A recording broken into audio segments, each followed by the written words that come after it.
O Contraponto de hoje fala sobre o uso das redes sociais. O Brasil é um grande mercado consumidor desse tipo de plataforma.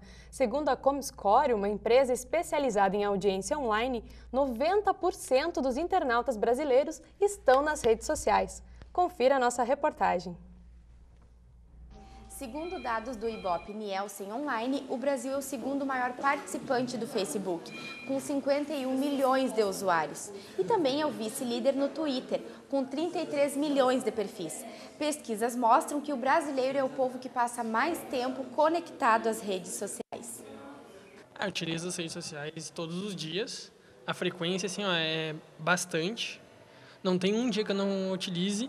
E eu utilizo ela mais para divulgações, mais que eu uso para o trabalho publicitário e tal. É mais isso e conversar com os amigos. Eu utilizo sempre eu estou no celular no meio da aula e eu sempre estou com o tablet também, estou sempre utilizando e eu utilizo mais o Facebook, Twitter eu não estou mais usando.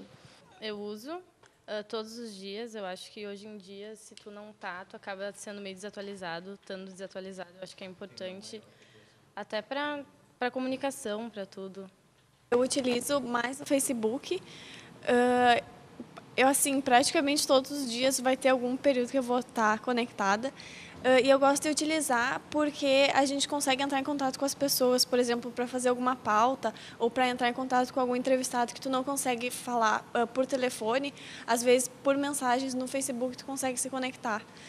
E também eu tentei ficar sem Facebook por um tempo, mas é mais difícil tu conseguir entrar em contato com as pessoas. Por exemplo, eu perdi o telefone, mas eu tenho a pessoa no Facebook. Então, acaba ficando mais fácil de tu se comunicar com as pessoas também. Em função do crescimento do uso das redes sociais, as empresas também utilizam esse meio como ferramenta de divulgar ações, contratar pessoas e possibilitar interações com o consumidor. E para conversar sobre o uso das redes sociais estão conosco o professor e psicólogo Carlos Eduardo Seixas e o jornalista e professor Yuri Lamel. Bem-vindos ao Contraponto. Obrigado. Professor Yuri, qual é o papel das redes sociais na sociedade hoje? Tá, vamos lá. Eu acho que é um pouquinho complicado a gente definir papel para a rede social, até porque eu acho que seria a mesma coisa que perguntar qual é o papel das conversas, né? Qual é o papel até da realidade, porque para mim, pessoalmente, eu acredito que as redes sociais elas sejam uma extensão da nossa vida, do nosso dia a dia. Eu não considero a rede social, um site de rede social, como simplesmente uma ferramenta ou como algo paralelo à nossa vida. Não, não deixa de ser uma extensão, até porque se fosse uma extensão para uma ferramenta paralela, o que eu fizesse ali não iria impactar na minha vida, né? Mas impacta, né? Ali eu continuo minhas conversas. Eu, como professor, eu continuo conversando com os meus alunos, né? Eu solicito algumas coisas para eles e eles podem me trazer depois, no próximo dia, na aula, por exemplo. Então, é difícil. Eu acho que nós temos que ter isso em mente, então, em primeiro lugar, né? Eu refuto quem fala que a rede social, ela... como é que eu posso dizer? Ela é uma ferramenta extra, como eu falei, né? E também refuto essas opiniões extremas sobre as redes sociais. Porque assim como a gente não pode falar que as conversas no dia a dia elas são muito ruins ou muito boas, também não podemos falar que a rede social é muito ruim ou muito boa. Eu acho que o que é ruim é o extremo, é o exagerado. Tanto na rede social, né, como no dia a dia, né? Então a gente vê aí questões como, por exemplo, o vício em rede social, né? No dia a dia nós temos vícios também, né, que são os exageros. Então a gente tem que ter muito cuidado, ela tem muitos benefícios e ela tem um lado ruim, que são os exageros. E em relação à função, são diversas funções, como eu falei, e a gente pode determinar aí funções tanto para a parte profissional, como para a parte da educação, como do dia a dia. Eu acho que é um mundo vasto, assim como é vasto a realidade. Você compartilha dessa opinião, professor Carlos? É evidente que vem acontecendo, né, ao longo do tempo, diversos tipos de revoluções. E a revolução tecnológica, ela é crescente. A todo mês, a todo dia, a todo período a gente vai vivenciando novas revoluções. E toda revolução ela requer um período de adaptação, um período de conhecimento, né, um período de uma reestruturação para nós termos um funcionamento adequado, saudável sobre isso. Compartilho com o que o professor comentou, que o uso da internet ou de redes sociais não tem problema nenhum.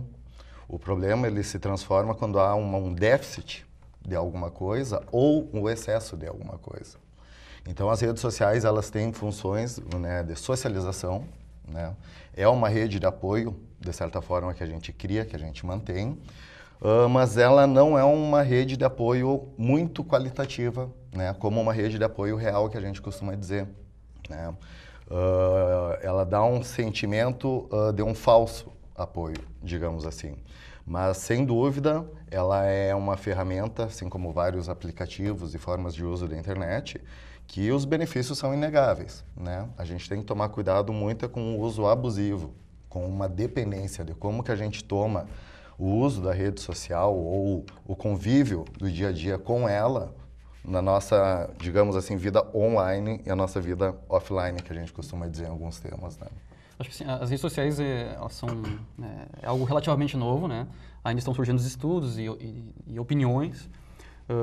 Particularmente, até o momento, eu acredito, pessoalmente, baseado nas minhas leituras, experiências, que as redes sociais elas não exatamente criaram coisas novas. Eu acho que elas potencializam algumas coisas, né? Então, por exemplo, assim, as pessoas são viciadas em rede social. Eu acho que as pessoas são viciadas em outras coisas e a rede social potencializa isso. Por exemplo, o aluno que não quer estudar, que fica só na rede social, por exemplo.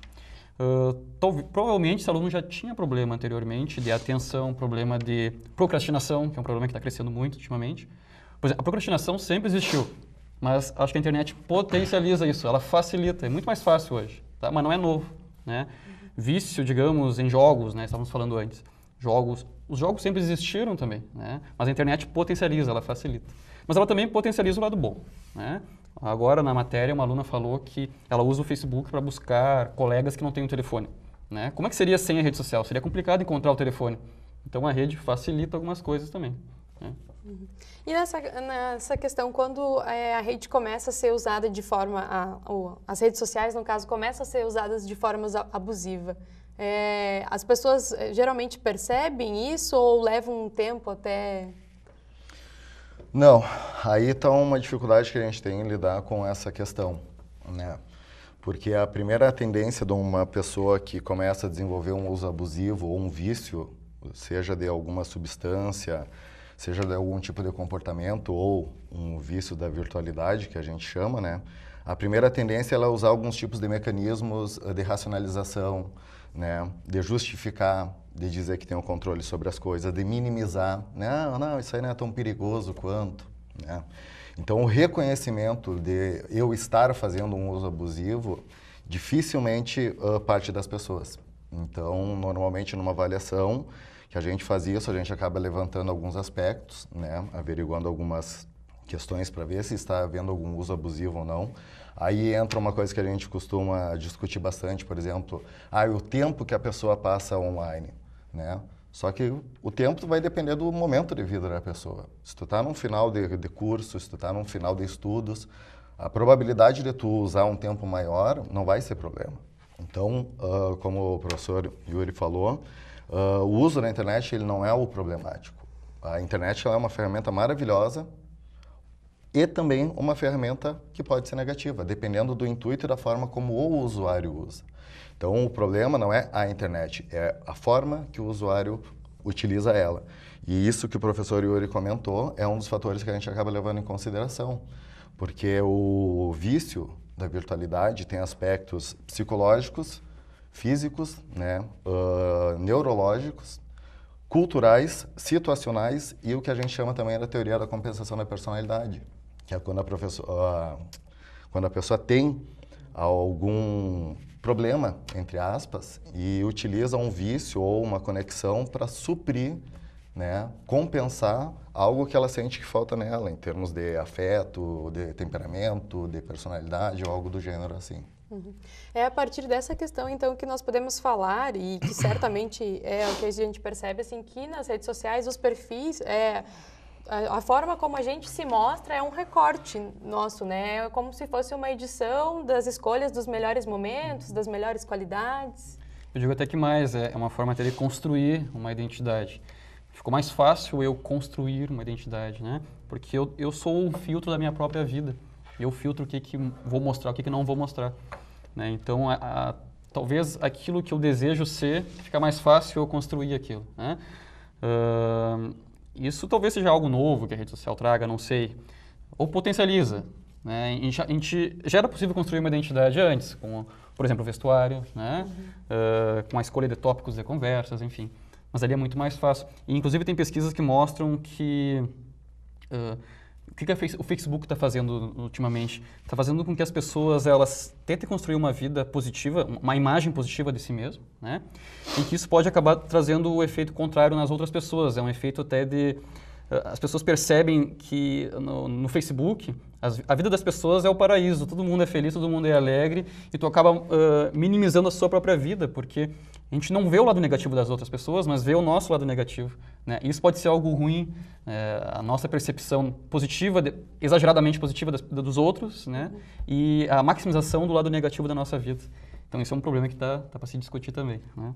E como se pode lidar com esses aspectos para quem está ali vendo o perfil das pessoas positivamente e vendo que você tem defeitos e fazendo essas comparações? Realidade de defeitos todos nós temos, né? A questão é justamente essa, o que vamos expor, né, desses defeitos. Dizermos ao que a gente pode fazer, a gente teria que respeitar a singularidade de cada um, né? Criar a melhor estratégia para lidar nesse aspecto. Só que o que acontece? Normalmente, o impacto que a internet tem, ou os perfis têm, é que é o que a gente chama de autopercepção. É a forma como eu me vejo, né? É a forma como eu acho, eu acredito que os outros me veem, ou seja, a minha autoimagem, o meu jeito de ser. E a gente tem uma tendência a construir uma autopercepção nossa, uma autoimagem nossa idealizada. Como eu gostaria de ser, como eu gostaria que os outros me vissem. E aí entra essas postagens que a gente chama bonitas, idealizadas, né? Sem problemas nenhum. Quando alguém coloca algum problema, quando alguém coloca uma exposição mais verdadeira, digamos assim, o que acontece? É um impacto, né? Fulano está reclamando, fulano... Tipo, mas é uma exposição de sentimentos, porque as informações que a gente acaba tendo, a gente costuma dizer que, por exemplo, assim, de certa forma, dificilmente algo se cria numa pessoa, né? A gente tende a despertar coisas que ali existem. E a internet, por ela ser essa gama de informações muito grande, né? Ela vai gerando autoconhecimento. Tu vai te deparando com coisas que, tipo, olha, que eu não conhecia, que eu não tinha visto, na internet eu vejo. Fulano fala parecido comigo, o site mostra tal coisa que eu achei que era só eu que sentia o que pensava. Então, o que vai acontecendo? É uma forma de autoconhecimento, né? E uma forma da gente ir buscando essa identificação. E aí entra aquela questão. Tem coisas que eu me identifico, que eu descubro, que eu me deparo online, mas que na minha vida real eu não me deparo, eu não encontro isso. Então, priorizo mais esse uso do virtual. Agora, o que engloba bastante esse tipo de comportamento é basicamente essa percepção a qual a gente sente que é e a que a gente gostaria de transmitir ou parecer que somos para os outros, para a população como um todo. Bom, nós vamos fazer um breve intervalo e em seguida voltamos para continuar falando sobre o uso das redes sociais.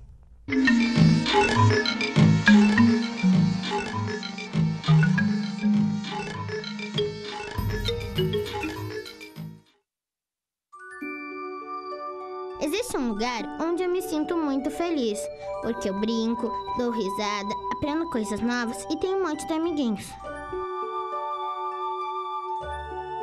Alguns contos de fadas são reais e precisam de você para traçar um final feliz.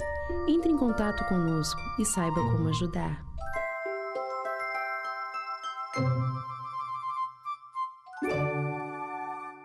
Lixo fora do lugar prejudica o equilíbrio ambiental. Faça sua parte, coloque o lixo no seu devido lugar. Você sabia que o lixo é um dos maiores responsáveis pelos alagamentos do país? Faça sua parte, coloque o lixo no seu devido lugar. Sonho.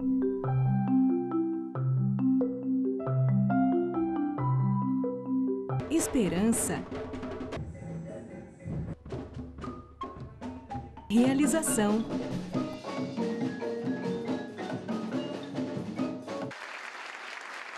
Cuíca, promovendo inclusão social através da música, transformando sonhos em realidade. o vento mudou de direção no Lar Acalanto. Agora, além de amparar crianças que convivem com o vírus HIV, a casa está acolhendo famílias e crianças que possuem doenças crônicas degenerativas.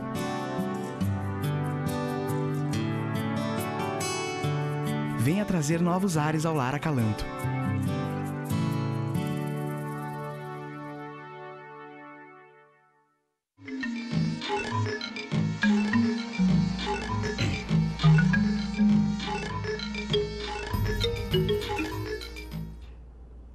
Estamos de volta com o Contraponto. Conosco no programa de hoje o professor e psicólogo Carlos Eduardo Seixas e o jornalista e professor Yuri Lamel.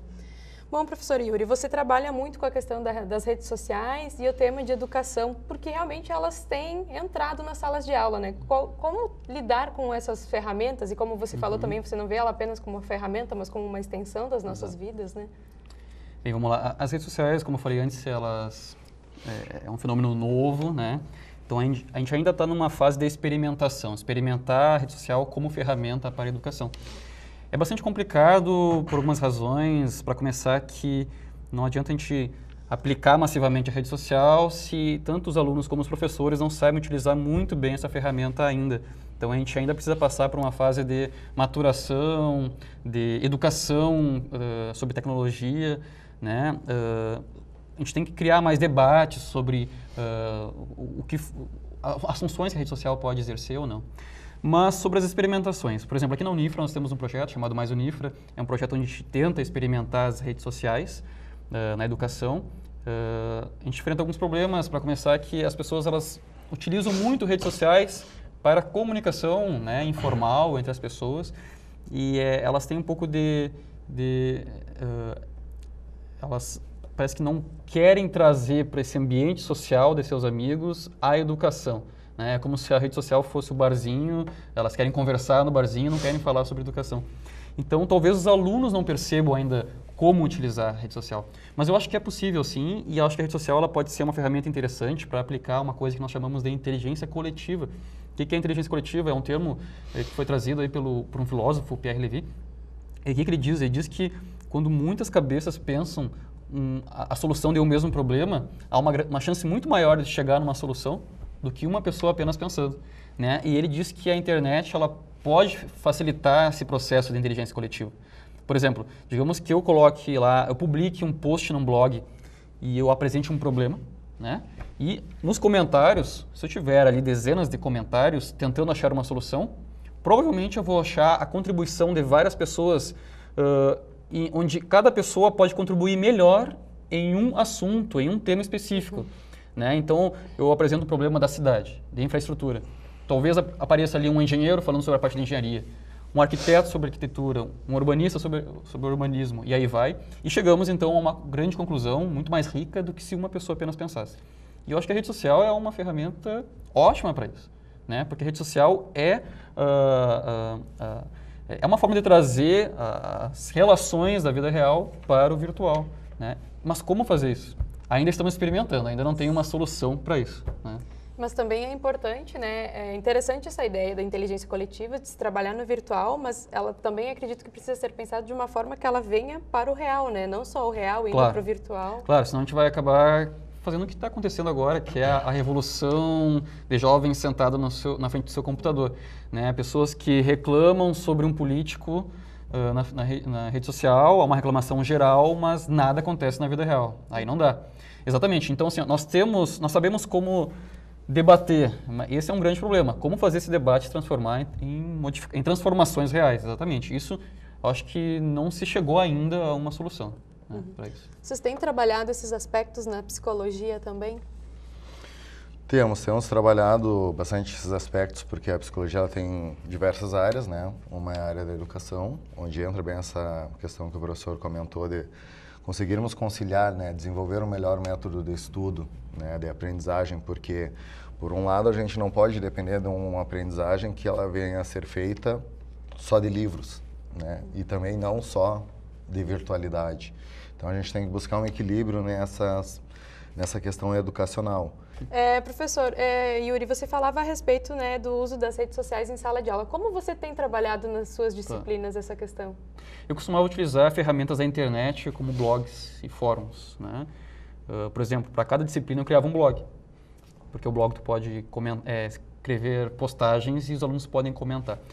Só que eu percebi que eles, nos últimos anos, começaram a deixar de acompanhar esses blogs, porque eu percebi o quê? Que eles estão indo tudo para as redes sociais, né? É o espaço onde eles estão. Então eu comecei a experimentar no último semestre no último semestre, porque foi neste ano mesmo que o Facebook começou digamos, a bombar, né, entre os jovens aqui no Brasil. Nesse último semestre eu criei um grupo, por exemplo, privado no Facebook, apenas para os alunos, onde eu trago informações, onde eu lembro os alunos de prazos, de provas e trabalhos. Mas como é que eu lembro? Eu não coloco apenas uma postagem ali no Facebook, eu crio um evento do Facebook, né? Enfim, são ferramentas usadas para determinadas funções específicas. E eu acho que é isso que os professores, os alunos precisam desenvolver, como utilizar de forma apropriada essas ferramentas, esses recursos, né, para a solução de problemas da vida real. E, de fato, um Facebook ou um Twitter ou uma rede social que nós temos aí, elas oferecem esses recursos diferenciados que nós não sabemos utilizar ainda, né? Então, talvez esse seja o grande obstáculo para aplicar uma rede social na educação, por exemplo. Isso entra bastante também no aspecto do perfil, dos valores das pessoas, né? Porque no Facebook, ou até mesmo no tempo do Orkut, antigamente, quando tinha a questão das comunidades com temas, tópicos específicos, tu agrega pessoas, né, que têm interesses em comum, né? Por exemplo, o grupo de dependência da internet, né, o grupo até mesmo sobre futebol, sobre psicologia, sobre jornalismo. As pessoas utilizam aquele espaço específico para contribuir com ideias, porque eles se identificam com aqueles temas. Agora, tu vê, por exemplo, o moral geral do que é publicado no Facebook, talvez 90%, 95% das atualizações de perfis, elas são coisas, digamos assim, superficiais, entre aspas, que não tem tanta essa colaboração com os aspectos educacionais. Que aí entra a importância da gente criar essas áreas de identificação. Aqui tu fala sobre tal tema, tu te identifica com tal tema, tu contribui de tal forma para esse tema, tornando o processo de aprendizagem, de educação mais qualitativo, nesse aspecto de somar nessa questão coletiva. E aí entra uma função que o professor passa a ter, ou deveria ter, que é não apenas não transmissor do conhecimento. Isso é um conceito muito tradicional, muito conservador. Eu acho que é mais do que isso, é uma função de organizador de espaços de conhecimento, de espaços de aprendizagem, né? Porque é complicado ter um professor que sabe apenas transferir, até porque um conhecimento, ele não deve ser transferido, ele deve ser construído de forma social, né? Então, esse conceito de professor como um transmissor é um conceito... Está ultrapassado. Exatamente, ultrapassado, completamente ultrapassado. Até porque o aluno ele pode recorrer ao Google para obter informações, né? Então, o que nós precisamos fazer? Organizar espaços. Como assim organizar espaços, né? Indicar ao aluno onde ele pode obter informações relevantes, né? E debater, organizar espaços de debate sobre essas informações, né? Então é uma função que o professor tem que passar a desenvolver, né? Mas para isso ele tem que aprender, ele tem que passar por capacitações. Nas escolas públicas, o governo tem que desenvolver programas de capacitações, né? Enfim. É um processo demoradinho, ele não é tão rápido. E está começando agora. Exato, exatamente. Se desenvolvendo, né? Bom, nós vamos para um breve intervalo, já voltamos, não saia daí.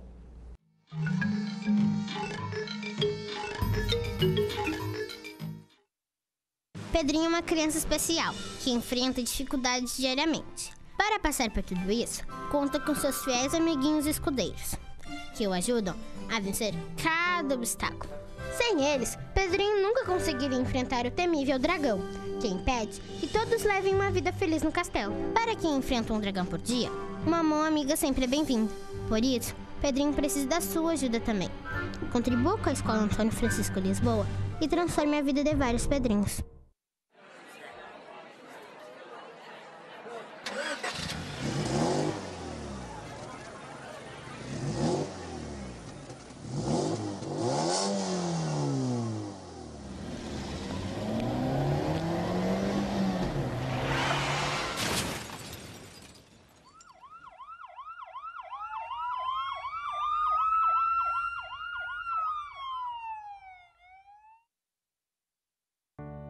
Já parou para pensar nas possibilidades que existem?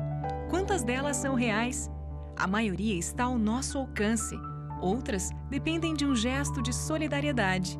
E nesse momento, viver significa muito mais do que a busca por felicidade ou realização. A AAPCAM é uma instituição sem fins lucrativos que presta assistência a pessoas com câncer. AAPCAM.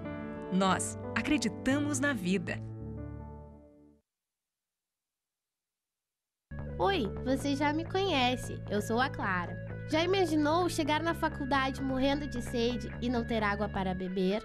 Ou chegar em casa louco por um banho e não poder tomar? Aposto que não seria legal. Água, para não acabar, devemos poupar.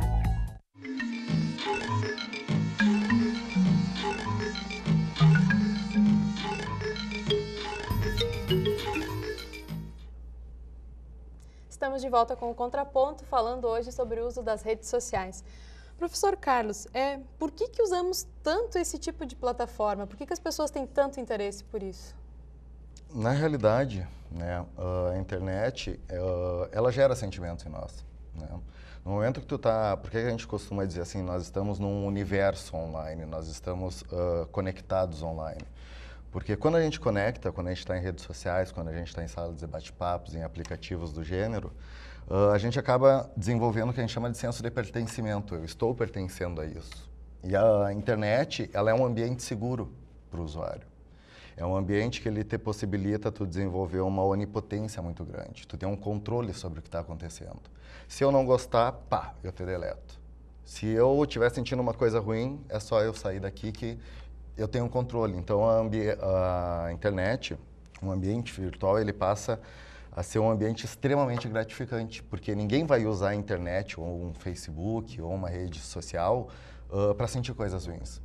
Tu vai usar para gratificar. Talvez isso crie também laços muito fracos também, né?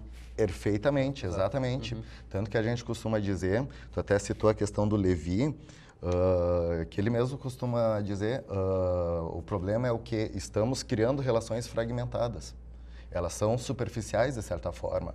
Então, eu cultivo virtualmente, quando há uma necessidade minha de buscar, no real eu busco. Só que aí se torna uma coisa individualista, uma coisa, como a gente costuma usar um termo meio egocentrista. Né? Eu uso, eu manipulo, eu não gostei, eu te descarto, tu falou uma coisa que eu não gostei, tu está deletado, mantenho quem está perto e quando eu precisar, eu vou atrás no aspecto real. E a internet, por que esse virtual nos fascina? E aí entra aspecto de diversas mídias. Porque a internet faz a gente sentir afeto, né? As paixões virtuais, os comerciais que tu vê, né? Aquele sentimento que te gera. E o afeto faz com que pareça que o que está no virtual seja uma coisa real. Só que isso por um tempo, porque depois a gente precisa suprir isso de uma maneira mais realística, digamos assim, buscando as pessoas, se aproximando mais a elas. Né? Então, o uso da internet está muito vinculado a esse mecanismo de gratificação. Né? Se a gente costuma dizer o uso abusivo ou até mesmo o vício, o que é um vício de uma droga? É tu dar uma gratificação para o teu organismo para tu evitar te deparar com alguma coisa negativa, alguma coisa aversiva. E na internet tu tem duas formas de gratificações. Primeiro, tu não precisa sair de casa e tu não precisa às vezes nem sair da cama. Só tu botar o notebook no colo, que tu não vai gastar energia, que já é uma gratificação, e tu vai estar recebendo e buscando coisas ali que tu vai estar curtindo, que tu vai estar dando risada, que tu vai estar te divertindo, que é outra forma de gratificação.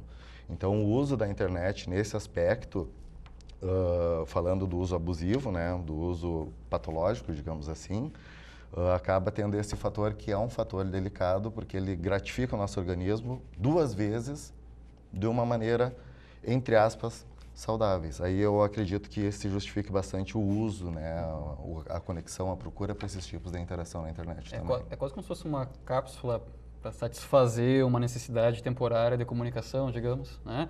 Eu acho que esse processo de urbanização que a sociedade ocidental está passando faz com que as pessoas fiquem um pouco mais isoladas, né? Quando a gente tem uma pequena cápsula ali. Mas também tem um lado positivo, né? Assim como cria laços fracos, também pode vir a iniciar laços fortes também, mas para isso a pessoa tem que se comprometer, tem que investir tempo, tanto o lado bom como o lado ruim também das relações. As pessoas não gostam, elas evitam o lado ruim, e a relação ela tem muito lado ruim também. né? Agora, se tu investir, inclusive, o lado ruim, tu consegue criar um laço forte. E, por exemplo, assim, tem uma pesquisa que demonstrou que 1 em cada 3 novos casais nos Estados Unidos surgiu com o Facebook, por exemplo, né? Então, é um lado positivo, né? Significa que tem gente que está disposto a investir tempo e energia nisso, né? E pode ser bom. Eu trago um outro exemplo, por exemplo, a minha mãe. A minha mãe, ela gosta muito do Facebook. Ela tem ela é viciada, entre aspas, em arte com pano, né? Tricô, essas coisas, né? E quando ela descobriu o Facebook, ela começou a identificar pessoas que também têm a mesma paixão no Brasil inteiro. E, por exemplo, semana passada ela viajou para Gramado e encontrou essas amigas. Ela criou uma rede de amigas que saiu do virtual e foi para o real. Entende? Então, tem um lado positivo também, mas a pessoa tem que estar disposta a enfrentar o bom e o ruim da relação, né? Exatamente, tanto que uma das preocupações que a gente tem é justamente essa questão, por exemplo, de como as pessoas lidam com a frustração. Porque é muito fácil, é tudo para ontem, é aquela questão do desejo, eu quero agora, tem que ser rápido. Tanto que quando a gente percebe que uma pessoa está com uma conexão lenta, ela se irrita, porque ela não está recebendo aquilo ali muito rápido. E a construção dessas relações positivas, essas relações seguras, essas relações de qualidade, se dá justamente com a questão do tempo. Se dá justamente pela questão da pessoa querer, né? Com certeza, o Facebook tem diversos exemplos de relações positivas, como o professor mesmo pegou e falou. O interessante é justamente isso, é tu estar disposto, tu cultivar, tu saber lidar com essas dificuldades, porque não se constrói uma relação de qualidade da noite para o dia, né? E, em contrapartida, a gente lida com essa questão dessa velocidade, né? Da tecnologia super rápida, do tudo para ontem.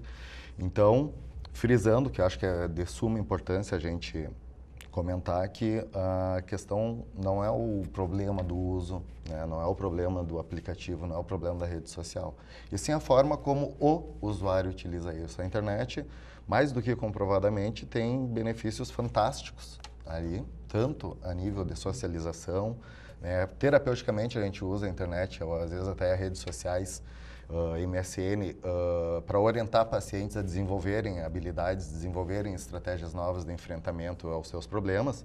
Então, é um fenômeno fantástico e, como frisamos no início do programa, o cuidado é com o excesso disso e o déficit disso. Quando tu deixa a tua vida real e tu passa a viver quase que em excesso, quase que exclusivamente como um ser virtual.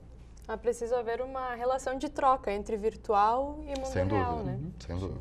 Bom, nosso programa está chegando ao fim. Professor Carlos, você gostaria de falar da jornada, então, que vai, de certa forma, também abordar esse Isso, eu gostaria tópico? de convidar o pessoal que tem interesse, né, tanto nas áreas da virtualidade como das áreas da saúde, né, psicologia, educação, que a gente está realizando, a WP, ali, o Centro de Psicoterapia Cognitivo-Comportamental, está realizando a 4ª jornada de terapia cognitiva, que vai acontecer de 26 a 27 de outubro no Hotel Itaimbé, e trouxe essa informação pela questão de que justamente temas emergentes desse aspecto vão ser abordados nessa jornada, entre outros, né? Então, o pessoal que quiser informações pode entrar em contato com a clínica ali, né, na WP, que fica na Professor Braga, pelo 3026 3249, e sempre que precisar alguma espécie de auxílio à população, às instituições, tudo, a clínica está à disposição de todo mundo ali. Agradeço a presença de vocês. Eu acredito que é sempre bastante importante e que, com certeza, esses debates não podem parar. Afinal, as redes sociais, com certeza, estão vindo para ficar e fazerem parte das nossas vidas, né? Obrigada. Contraponto fica por aqui. Até a próxima semana.